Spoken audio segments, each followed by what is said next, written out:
ফের উত্তপ্ত খুলনা প্রকৌশল ও প্রযুক্তি বিশ্ববিদ্যালয় কুয়েট। এবার উপাচার্যের পদত্যাগের দাবিতে বিক্ষোভ শুরু করেছে শিক্ষার্থীদের একটি পক্ষ। পাশাপাশি হল খুলে না দেয়ায় তালা ভেঙে কক্ষে প্রবেশ করেছে তারা। এর আগে সোমবার রাতে বিশ্ববিদ্যালয়ের জরুরি সিন্ডিকেট সভায় ৩৭ জন শিক্ষার্থীকে সাময়িক বহিষ্কারের সিদ্ধান্ত হয়। ওই শিক্ষার্থীদের বিরুদ্ধে গত ১৮ ও ১৯ ফেব্রুয়ারির সহিংসতার ঘটনায় জড়িত থাকার অভিযোগ রয়েছে। এছাড়া আগামী ২ মে থেকে হল খোলা এবং ৪ মে থেকে শিক্ষা কার্যক্রম শুরুর সিদ্ধান্ত হয় সিন্ডিকেট সভায়। দর্শক, কুয়েটের পরিস্থিতি জানাতে সরাসরি যোগ দিচ্ছেন সহকর্মী ইয়াসিন আরাফাত। ইয়াসিন, বিশ্ববিদ্যালয়ের বর্তমান পরিস্থিতি কেমন দেখছেন?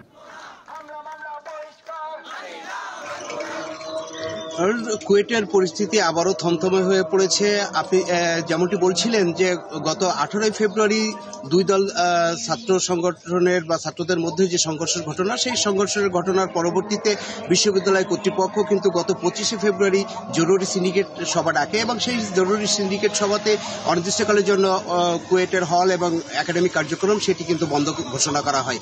এবং গত ১৩ এপ্রিল ছাত্ররা তারা ক্যাম্পাসে ফিরে এসেছে এবং ক্যাম্পাসে ফিরে এসে তারা কিন্তু হল খোলার দাবি জানিয়েছে এবং সেই দাবির প্রেক্ষিতে গতকাল রাতে সিন্ডিকেট সভা হয়েছে এবং সিন্ডিকেট সভায় নতুন করে সিদ্ধান্ত জানানো হয়েছে যে আগামী ২রা মে হল খুলে দেওয়া হবে এবং ৪ঠা মে থেকে কিন্তু সকল একাডেমিক কার্যক্রম পরিচালনা হবে। তবে এই দাবিকে ছাত্ররা নাকচ করেছে এবং নাকচ করে তারা গতকালের যে সিন্ডিকেট সভাতে ৩৭ জন শিক্ষার্থীকে বহিষ্কার করা হয়েছে সাময়িকভাবে, তাদেরকে নাম প্রকাশ করার দাবি জানাচ্ছে এবং বলছে যারা আন্দোলনের সঙ্গে শান্তিপূর্ণ আন্দোলনে জড়িত ছিল তাদের যদি কোনো নাম থাকে তাদের নাম বাদ দিতে হবে এবং সেই নাম দ্রুত সময়ের মধ্যে প্রকাশ করতে হবে।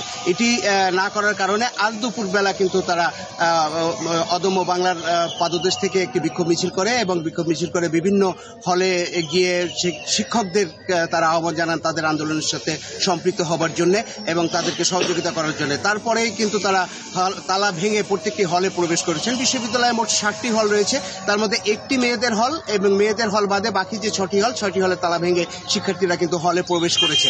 এই মুহূর্তে যদিও ক্যাম্পাসে ছড়িয়ে ছিটিয়ে শিক্ষার্থীরা নাই, তারপরেও কিন্তু পরিবেশ অনেকটা উত্তপ্ত এবং কিছুটা থমথমে। আমি কিছুক্ষণ আগে কথা বলেছিলাম উপাচার্য ডক্টর মোহাম্মদ মাসুদের সঙ্গে। তিনি আমাদেরকে যেটি জানিয়েছেন, পদত্যাগ করার বিষয়ে তিনি একেবারেই নাকচ করে দিয়ে বলেছেন যে উপাচার্যকে যিনি নিয়োগ দিয়েছেন তিনি মহামান্য রাষ্ট্রপতি এবং রাষ্ট্রপতি যদি তাকে আবারও সরিয়ে দেয় তাহলে তিনি সরে যাবেন।